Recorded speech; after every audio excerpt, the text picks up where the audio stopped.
आप इंतजार कर सकते हैं, जिस बात का आप इंतजार नहीं कर सकते वो ये है कि कौन जात हो। वैसे कौन जात हो हिंदुस्तान की पॉलिटिक्स में अहमियत रखता है, हर प्रदेश में रखता है। कोई माने ना माने हर नेता को पता होता है कि उसके इलाके में कितनी जात के कौन लोग हैं। उसी आधार पर टिकट बंटता है, उसी आधार पर नेता अपना एजेंडा तय करता है और उसी आधार पर पूरा इलेक्शन चलता है। इसीलिए शायद भारत की गलियों में सड़क से संसद तक कौन जात हो सदियों से गुजरता रहा। लेकिन अब मोदी जी खुद ने पूछ लिए कौन जात हो, तो क्या पलटकर जनता भी पूछेगी कि क्या हो मोदी जी, जाति ही गिनवाएंगे कि विकास भी गिनवाएंगे? ये सवाल बड़ा महत्वपूर्ण होगा। ये बड़ी अच्छी बात कही आप। क्योंकि ऐसा लग रहा है कि पाकिस्तान का जवाब तो बाद में भी देखा जाएगा, पहले आप ये बताइए कि कौन जात हो। केंद्रीय मंत्री ने कहा कि 1947 से जाति नहीं गिनी गई। कांग्रेस दबा रही थी, हमने दिला दिया। लेकिन सवाल ये है कि अगर जाति का डेटा विकास के लिए है तो फिर ये यूटर्न चुनाव से ठीक पहले क्यों? जातिगत जनगणना को लेकर जो सरकार तर्क देना चाहती है वो ये है कि इससे योजनाओं को बेहतर टारगेट किया जा सके। लेकिन एक सच सरकार का भी ये है कि इससे पहले कोई भी योजना जाति के हिसाब से तो बनाई ही नहीं गई। तो फिर अब जातिगत आधार पर जब पॉलिसी की बात हो रही है तो कैसे होगा? क्योंकि ये वही मोदी सरकार है जो कभी जातिगत जनगणना को समाज को बांटने वाला कदम बताती थी। 2021 में जो तमाम विपक्षी दल ये पूछ रहे थे कि सरकार क्यों डर रही, तब बीजेपी ने कहा था गरीबी सबसे बड़ी जात। लेकिन सवाल ये है कि अब अचानक से सरकार का यूटर्न क्यों, और यूटर्न पहलगाम के बीच में क्यों? पहलगाम के विषय पर पटना, बिहार, यूपी का जिक्र क्यों? क्या इसका जवाब वोट है? क्या इसका जवाब ये है कि मुद्दा जो है वो थोड़ा भटक जाएगा, उधर से ध्यान इधर आ जाएगा, या कोई और मास्टर स्ट्रोक? जैसा कि मोदी सरकार के चाहने वाले कहते हैं कि मोदी जी का दिमाग चाचा चौधरी से तेज है, आप जो सोचते हैं उसको बहुत पहले कर चुके हैं भगवान। लेकिन वोट की कहानी सच्ची है, क्योंकि बिहार में 2025 में विधानसभा चुनाव है और उत्तर प्रदेश में 2027 में चुनाव है। और ऐसा लगता है कि बीजेपी ये मान रही है कि विपक्ष का जाति कार्ड छीनकर वो ओबीसी और दलित वोट बैंक को अपने पाले में कर लेगा। लेकिन सवाल ये है कि वो जो सबका साथ, सबका विकास, बटोगे तो कटोगे, हम एक है तो सेफ है, उन नारों का क्या होगा? और ये जो आंकड़े सरकार देगी, क्या ये वाकई समाज के लिए होंगे या फिर चुनाव में सियासी फसल काटने? पता नहीं। लेकिन जो हमें पता है वो ये कि अब आईटी सेल की परीक्षा बढ़ जाएगी, क्योंकि आईटी सेल को ये समझाना पड़ेगा कि जो जातिगत गिनती समाज को पीछे ले जा रही थी, अब वो कैसे राष्ट्र निर्माण की वजह बन सकती है। कई सारे तर्क आ सकते हैं। हो सकता है बीजेपी कह दे कि राहुल गांधी से मुद्दा छीन लिया। कुछ आईटी सेल वाले कह सकते हैं कि भैया मुसलमान की भी जात पता लग जाएगी, वो जो भीम मीम चलता है वो खत्म हो जाएगा। फिर कहा गया कि सवर्णों को क्रेडिट मिल जाएगा। बहुत आरोप लगता है कि सवर्ण खाए बैठे हैं। किसी ने कहा जाति पर बहस हुई, कश्मीर की बात दब जाएगी। तो कुछ और क्रांतिकारी थे, वो कहे कि भैया विपक्ष जो आज सोचता है ना, वो मोदी जी बहुत पहले सोच लिए थे, 2014 में सोचे, फलाना फलाना कमेटी बनाई। हालांकि ये भी सच है कि बीजेपी जब विपक्ष में थी तब वो जातिगत जनगणना की बात करती थी, लेकिन सत्ता में आने के बाद उसने इस बारे में बात नहीं की। लेकिन अब गंभीरता से हम भी समझने की कोशिश करते हैं कि जातिगत जनगणना जब हो रही है तो इसका फायदा किसे होगा, चोट किसे पहुंचेगी? बीजेपी का क्या फायदा हो सकता है? बीजेपी का फायदा ये है कि बीजेपी विपक्ष का मुद्दा छीनने और ओबीसी वोट बैंक को खींचने की कोशिश कर सकती है। समझ रहे हो क्योंकि विपक्ष का बहुत बड़ा मुद्दा है।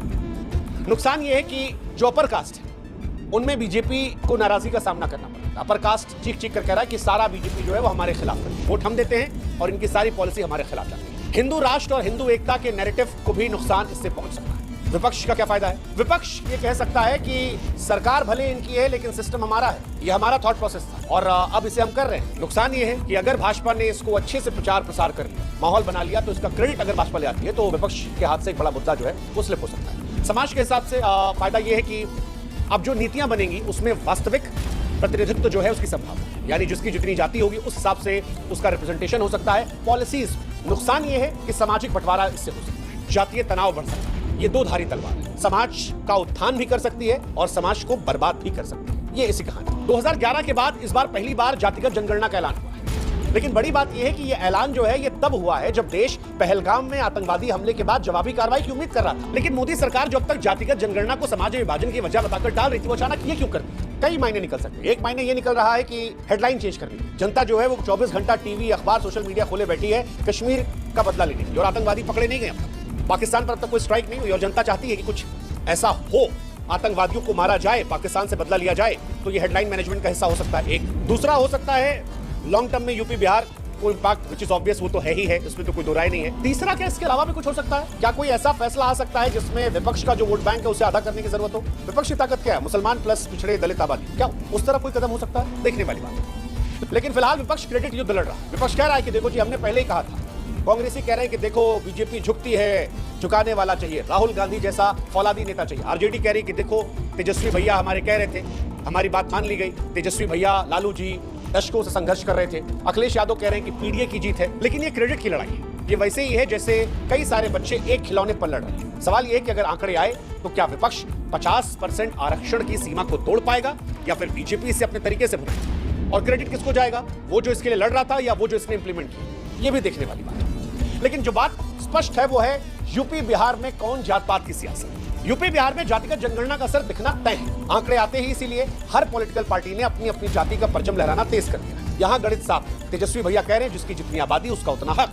यही फॉर्मूला बिहार के बाद यूपी में भी चलेगा और बिहार विधानसभा इस बार महत्वपूर्ण होगा। शायद बीजेपी भी ये जानती थी कि मंडल 2.0 क्या है। अगर अब जातिगत जनगणना के आंकड़े सामने आते हैं तो फिर इसमें भी जबरदस्त पॉलिटिक्स हो सकती है। अगर ये भी पता लगता है कि ऊंची जातियां अल्पसंख्यक हैं तो सबका साथ सबका विकास के नारे ज्यादा असर सबका जात सबका आरक्षण का पड़ेगा। हालांकि अब बीजेपी को इससे कितना फायदा होगा कितना नुकसान होगा ये तो वक्त बताएगा। क्या इससे कश्मीर का मुद्दा गायब होगा ये भी वक्त बताएगा। लेकिन एक बात जो सोशल मीडिया के सहारे दिख रही है स्पष्ट है वो ये है कि बीजेपी के समर्थक फिलहाल खिसिया गए।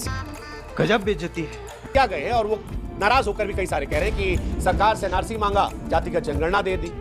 वो कह रहे हैं कि राहुल गांधी कह रहे थे वो जानते थे कि भाजपा पलट जाएगी, वोट के लिए भाजपा पलट जाती है, यूटर्न ले लेती है। हालांकि कुछ मास्टर स्ट्रोक वाले ऐसे हैं जो अभी भी कह रहे हैं कि राहुल गांधी से उसका मुद्दा छीन लिया गया है। ये बढ़िया कहानी है, लेकिन हम सोशल मीडिया के चकल्लस से आगे बढ़कर इसकी गंभीरता समझाते हैं कि आंकड़े जो हैं ये समाज को बदलेंगे आग लगा। जातिगत जनगणना कोई साधारण सर्वे नहीं है। 1931 के बाद ओबीसी आबादी का कोई ठोस आधार नहीं। अगर नए आंकड़े दिखाते हैं, इधर नए आंकड़े ये बताते हैं कि ओबीसी जो है वो 60 से 70 है, तो फिर 50% आरक्षण की सीमा पर तूफान आ जाएगा। सुप्रीम कोर्ट का इंदिरा साहनी जजमेंट फिर कटघरे में होगा। लेकिन खतरा यह है कि आंकड़े सियासी हथियार बन सकते हैं। कर्नाटक के सर्वे विवाद इस बात का सबूत है।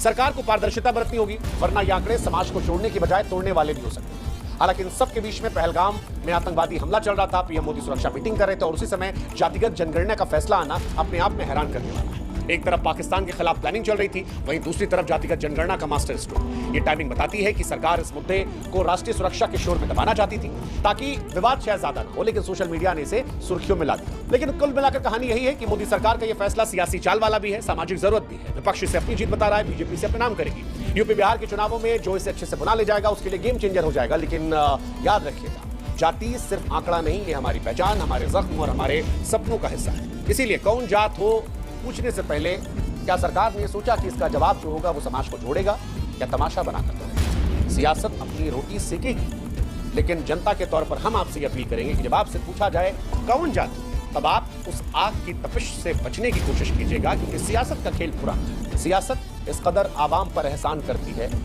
पहले आंखें छीनती है फिर उन्हीं को चश्मा करती है। बाकी चुनाव में आप भी पूछ लीजिएगा। दोस्तों नमस्कार, वीडियो पसंद आया हो तो लाइक और शेयर करें। ऐसी न्यूज़ देखने के लिए हमारे YouTube चैनल को सब्सक्राइब जरूर करें। धन्यवाद। जय श्री राम।